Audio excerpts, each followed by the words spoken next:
My name is Lauren Whiting, and I'm a 3L law student here at New York Law School, and I'm reporting today for Media Reporter. I am lucky enough to have a very valued guest with me here today, Professor Robert Blecker, who is one of the leading advocates for the death penalty. He has recently written up and released on Amazon Kindle a new Kindle single called Let the Great Axe Fall. It's a memoir about his life and times next to the death penalty. Thank you for joining us. Thank you for having me. I am going to ask you a few questions about your memoir, and I think I want to first off ask you about Leech Rock. Well, when we were children at summer camp, we would swim in the lake, and we'd come in from the lake, and often, but not always happily, we'd have leeches clinging to us, and the blood would be trickling down our bodies. And you couldn't rip them off, because if you ripped the leeches off, you'd rip your skin off with it. So we'd take a match to them, and that would flick them off, and then they would fall helpless at our feet. And then the question was what to do with them. And what did you do with them? Well, we weren't going to throw them back to do it again. Okay. And actually, we ritually killed them at this rock called Leech Rock. We burned them to death. Okay. And how does this start your memoir about the death penalty? Well, because it occasionally occurred to us as we got older, at least to me as I got older, that they were just being leeches. But maybe by killing them, we were just being human. So it raises the issue, of course, whether any sentient creature ever deserves to die, and who does and who doesn't. I mean, about the same time that we were killing leeches at Leech Rock, I knew that Adolf Hitler deserved to die. And for me, the only question since has been, who else? Who else? Well, yes. Pretty big question. You mentioned Adolf Hitler just now, and I remember reading through your memoir and talking about how Adolf Hitler was your mother's one exception, that she stood firmly against the death penalty, but he was her one exception. Yes. Why?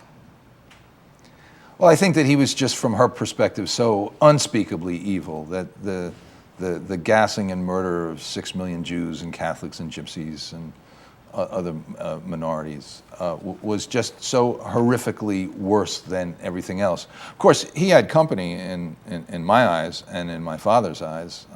Joseph Stalin probably killed more people than Adolf Hitler did. Mao Zedong probably killed more than both of them put together. But not your mother's one exception. Well, at that time, that was my mother's one exception. But the ordinary garden variety rapist murderer didn't deserve to die in her view. Or at least she wouldn't trust the state to kill them. Okay. She still held out hopes that they could be reformed and rehabilitated. She was of the mind. And released back into society? Well, no, not necessarily, but at least live a constructive life in prison.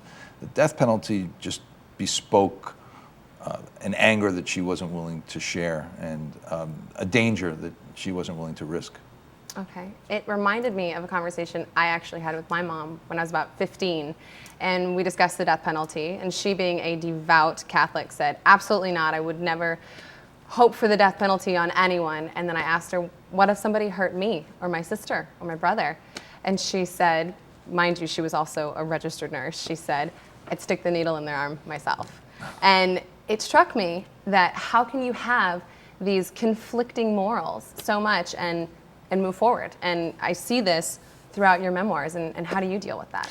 Well, it's a very interesting question. First of all, of course, I'd be happy if you would inform your mother that the Catholic Church is not uniformly and resolutely abolitionist. You say that before. There are occasions the Church has made clear consistently that there are rare occasions in which the death penalty is warranted. It's not warranted on retributive grounds. It's not warranted because some people deserve it. It's warranted because it might be necessary to execute a convicted murderer in order to quiet society and allow for social cohesion and prevent that person from being a martyr. But to go back, if I'm sorry, go ahead. Interrupt you one moment. What do you Yes. mean on retributive grounds? Well, one can support or oppose capital punishment from either of two large perspectives. If one's a retributivist, then one believes in retribution, which means that the only true justification for punishing is that people deserve it.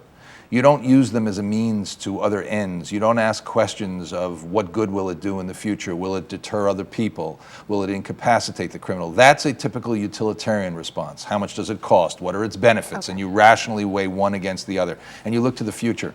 The retributivist looks to the past and asks who deserves what, and doesn't ask the question, what good will it do, but asks what bad has been done and why, and who deserves what. But to return to your question about the contradiction that as a nurse she would stick the needle in him. It's almost always going to be him, of course, although there are exceptions.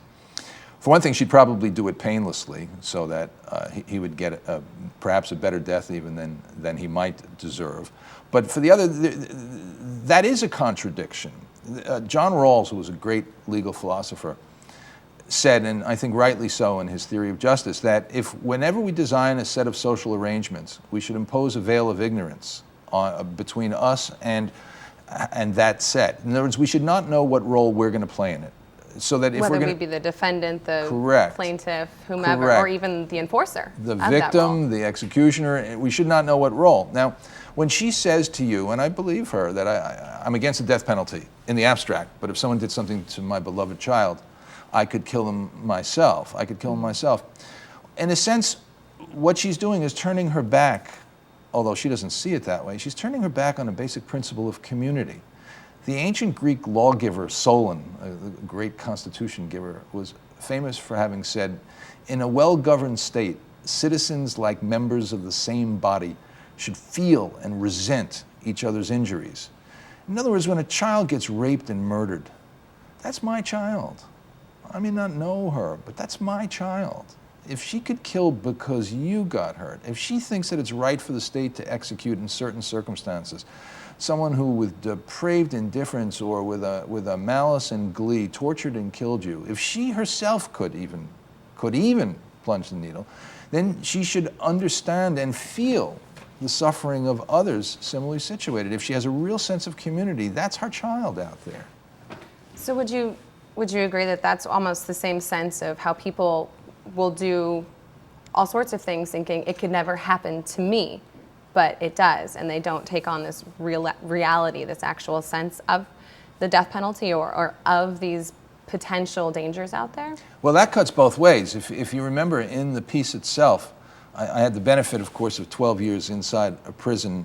And that was Lorton prison, correct? It was Lorton prison. It was the only all-black prison system in the United States at the time. And when you say inside, you were inside the prison, or how were you in there? Well, I was in there. I mean, through a former teacher of mine, Phil Hyman, strings were pulled and a memo was issued saying, let this guy go in, let him talk to anybody at any time he wants, no guards present, and what's more important, let him bring in candy, cigarettes, and a tape recorder. And so I had the administration off my back. That is, they could have interfered and destroyed the study by bureaucratically, under the name of security, imposing all sorts of restrictions, and they didn't because of this memo. But even more important than that, what Phil got from me, was the trust of the inmates, because the guy who introduced me and vouched for me, Slim Rob was my prison name, as all right, Johnny Allen, had previously been defended by Phil on a robbery that he had committed, and Phil got him off the robbery, and then became aware of how bright Johnny was, and did a series of tape-recorded interviews with him, and edited them and had them published as a book called The Autobiography of a Street Criminal. Actually, it was Assault with a Deadly Weapon, The Autobiography of a Street Criminal. You mentioned that. And so, from Johnny's perspective, now, he was back in prison, actually, for a robbery that he committed of a drug dealer who sold him bad dope, and he went back to the drug dealer and he said, give me back my money, this is crap. And the drug dealer said, get out of my face, wheelchair, because Johnny was permanently paralyzed in a wheelchair because a cop... And yet still Johnny had the gall to approach this drug dealer seated in a wheelchair. Correct, and said, give me back, and the dealer said, get out of my face, wheelchair. And Johnny pulled out a sawed-off shotgun that he used to keep wrapped around, the blanket wrapped around in his lifeless legs, and said, okay, now you're giving me back my money, and you're giving me back all the drugs you got, and that's not enough. You're calling your brother and you're telling him to bring $25,000 with you, or else he's going to see his brother dead. So he essentially held him hostage, kidnapped him, robbed him, and they really respected that inside, that a guy in a wheelchair, permanently paralyzed, could rob a drug dealer successfully. So Johnny was back in prison, and he owed this enormous debt to Phil. He was this guy who had successfully defended him on a robbery, then written up his life story, given him all the royalties, sent him on a book tour, and now Johnny's back in prison, and Phil was still sending him money. So from Johnny's perspective, Phil was God, and I was God's emissary. So the important part was that Johnny, who was a well-respected inmate inside, vouched for me as all right. And that's 90% of it, because the inmates got the message. Rob's all right. That means he won't burn you. You can open up to him, and nothing that you say to him is going to come back and to haunt you. And so that was the deal we had. Now that was the promise you made to these inmates, correct? That nothing, you wouldn't explain it. And I noticed in your memoirs, many of the names are changed or no shortened, names are not changed. But shortened. Sometimes only last initials are given with first names Okay. to keep the promise. Speaking of Lorton, there's a specific point in your memoir that you talk about when everyone found out that you had previously been a prosecutor. And yeah. You're sitting there with all of these inmates around you. There are, as you said earlier, no guards. And there's this moment where you have some very real fear that something may or may not happen. Now, can you tell me a little bit about that? Sure. I was teaching a course. I was teaching them a course on the social contract.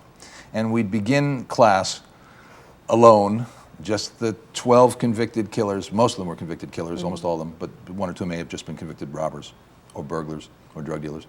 And I, and no guards. And I'd give them reading. They're very bright. Some of them were very bright. Itchy, the guy I was closest to, David Leon Brooks, was a remarkable human being. I just went to his funeral, but he just died. But Itchy, when I met him, was smart enough to control the law library and was tough enough to control the gym.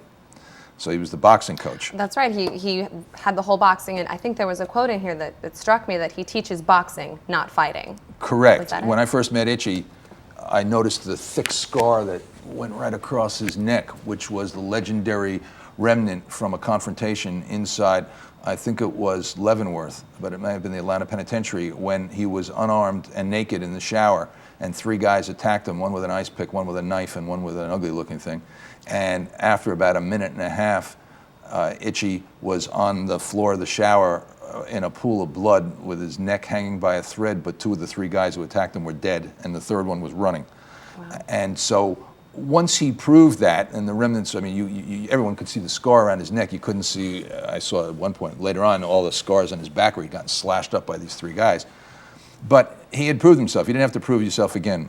Itchy never had to prove himself again. Everyone knew. You just stay away from Itchy. So he also, that scar showed that he knew the difference between boxing and fighting. And if any kid got into a fight in the prison, he'd suspend them from the team immediately. And he would say, I'm here to teach you how to box. I'm not here to teach you how to fight. There's a huge difference between fighting and boxing. Boxing is restrained by rules. Fighting has no rules. Now, these rules that he speaks of, he mentioned a moral code that he subscribed to, or just the code that he subscribed to. Tell me about this code that Itchy had, and I think that it sort of tied in with, there was a conversation between he and another inmate that at one point their moral code sort of diverged, that when you buck somebody that's coming at you, that's okay to shoot them. Or when someone bucks you that you're coming at, it's okay to shoot them. But Itchy said, no, it's your duty to protect these witnesses from seeing who you are. Well, yes, actually, you're combining two different parts of his code. I mean, Itchy did have a code, and it had several interesting features. One was something that he shared with most of the older guys who did stick-up. I mean, Phil Hyman had sent me down, really, in 1986 inside Lorton because there was this new drug on the streets called crack. And it was apparently making for a much more vicious, violent, younger generation of street criminal who were acting with no restraints or a different ethos than had ever been seen. And he wanted to know whether that was real. And most of the older guys, older professional stick-up guys, held to a code, and Itchy was one of them, but not unique in this respect, held to a code that when you present somebody with overwhelming power, and you put the gun on him and say, okay, give it up, you know what time it is. At that point, you're saying to someone, give me your property. There's an implied threat. If you don't, you're going to get hurt or killed. But there's also an implied promise, which is if you give it up, it's over. Just give it up. Recognize the power balance. And we both walk I mean, away. one of the things she really liked was from Thucydides' Melian debate, where the Athenians say to the Melians, classically, the strong do what they can, the weak accept what they must. So it's power politics. And so his point was that any rational being confronted with overwhelming power and force should surrender property. If you go and reach for the gun, if you grab for the gun or you pull out one of your own in this robbery and start shooting at the other person, well, you've elevated it from property to life. In which case, someone, if the robber shoots back and kills, he may be convicted of murder, because he is a murderer, even though he's acting in an imperfect self-defense, but not a legal self-defense that you well recognize, but he's not the worst of the worst of the worst. But if you stick somebody up and he gives it up, he surrenders his property, and then you kill him to eliminate him as a witness, even though he's no threat to you, that's wrong. You have a responsibility to engage in stick-up in a way that there will be no witnesses. And if there are witnesses, or you distract them, and Itchy talks about in the piece. Oh, the bank robbing that he says, you know, we can limit the witnesses, and I try to stick with bank robbing. Well, yes, he changed to bank robbery, excuse me, because people were resisting, and he didn't want to shoot somebody over their own property. That struck him as wrong. If it's yours, it's yours. I mean, a robber takes, but he didn't like that. So not only that, if you want money, go where the money is, he said. And you realize in the bank, they're all instructed to give it up because they don't want to be sued out of more money from the insurance than they lose from the robbery. So if everybody's instructed to give it up and that's where the money is, and you stay away from the tellers and go to the vault, then if you disguise yourself, and he used to do that in parking lots, he used to take a chocolate bar and he used to melt it on his face to produce scars, and he used to have all sorts of other devices that he details. And the point is, once you pull that gun, he would say, everyone's eyes are on that gun. And you know, they might remember the scar, they might remember the rotten teeth, which were phony also, but they're not going to remember really your face. And if they do, it's on you.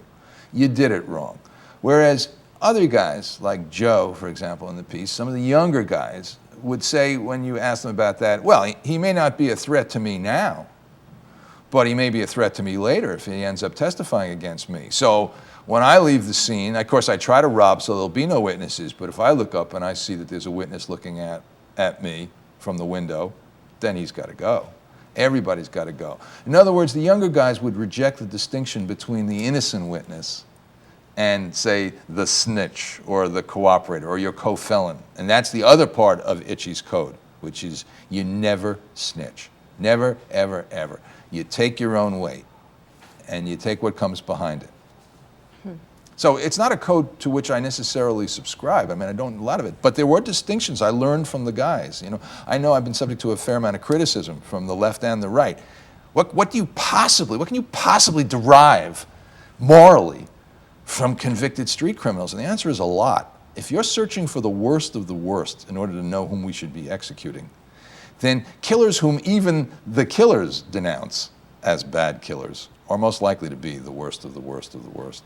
Did you ever find yourself, I mean, it sounds like you did when you're reading your memoirs, realizing that you even sometimes empathize with these killers, or that you grow to like them? I mean, I think at one point there was a moment when you felt threatened, and Itchy sort of stood up and made you feel protected. And well, how do you... You were asking about that, about right, the prosecutor, to return to that, because I didn't answer it. I'm sorry about that. I was teaching the social contract. Mm-hmm. And of course, the essence of the social contract is protection for obedience. Society protects you, and in return, you promise to obey the law. Okay. Now, the guys would say, well, that's interesting because my family isn't protected in the inner city. There's gunfire every night, and people are getting killed left and right. So society isn't protecting us, so where's my obligation to obey the law?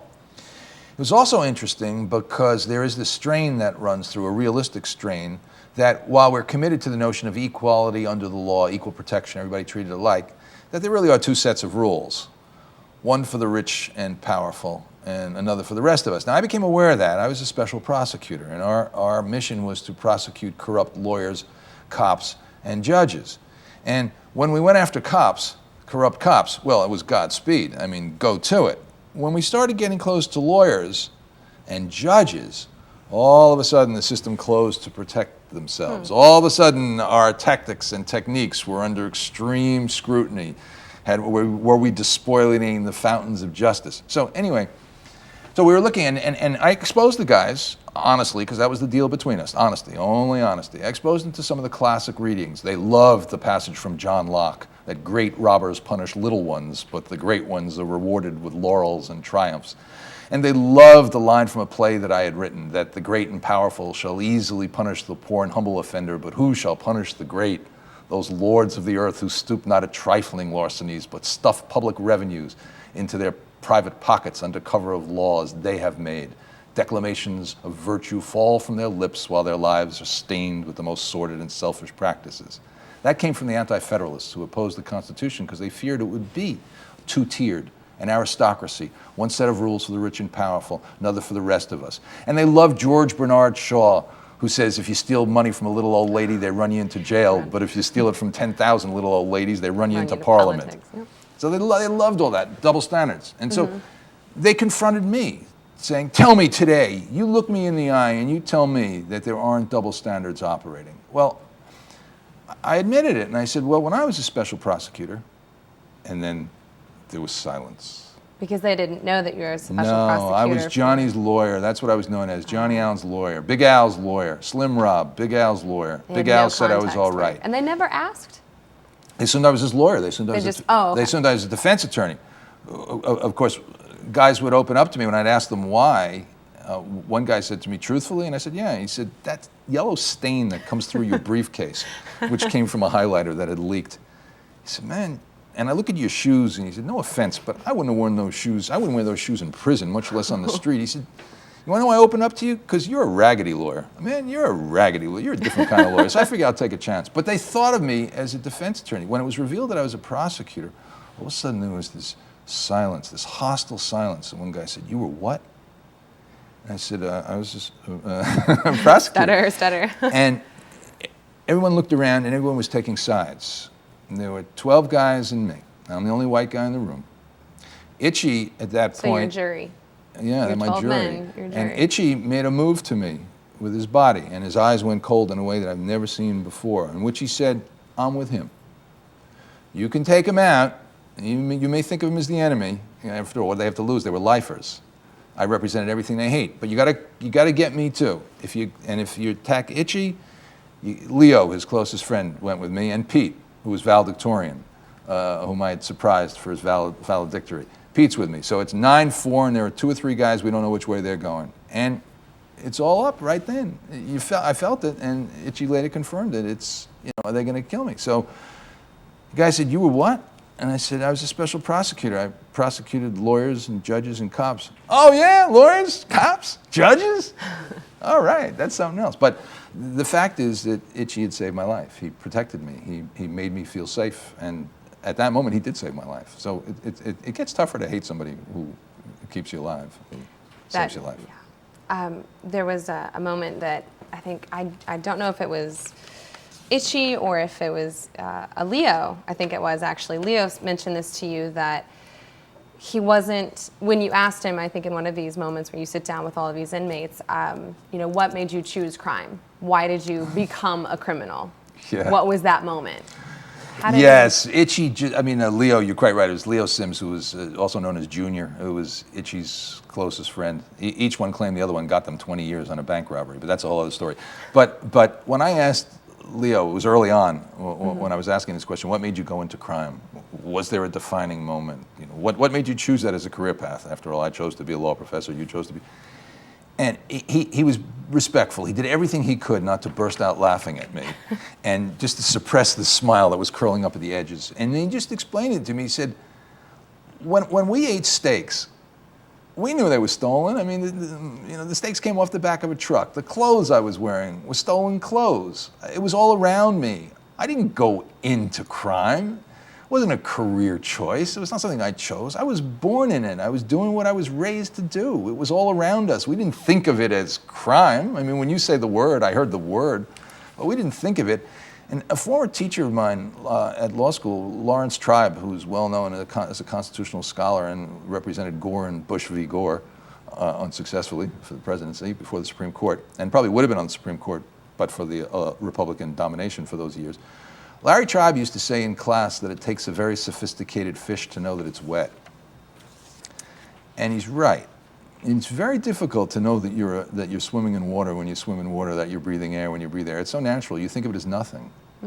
And you can only begin to realize that you're a fish when you get out of the water, and that you're swimming in water when you're outside it. And in a sense, what the 12 years and thousands of hours inside Lorton Prison did for me was to enable me to get outside my code and get inside their code, and then looking at life from a different medium, I got a much more morally refined view over who deserved to die and why, over what was the worst of the worst, and how did some of these guys become who they were. And there's, you know, as you say, a fish doesn't know that it's wet. And there were so many revelations that I had as I was reading through this memoir, and one of them was that I realized these people sitting on death row are people, and that there are moments that in our human lives that maybe I wasn't born into crime, but there are these big questions, and sometimes you're confronted with situations you're not prepared for. And I remember in your memoir, one of the inmates asking you, well, isn't there something that someone could do to you or your family that would make you be here on death row? And I think it had to do with your feelings against hitmen, saying that hitmen were worst of the worst. Absolutely. And can you tell me a little bit about that? First of all, just to clarify something, although several of the guys that I got close to, not so many, but a few, had been on death row, some in D.C. Lorton was Washington, D.C.'s principal facility. Okay. D.C. had no death penalty at the time and still doesn't. So there was no death row there. That's later in my life that I spend time on death row. But some of these guys Itchy had been on death row, twice actually. So I was interviewing them.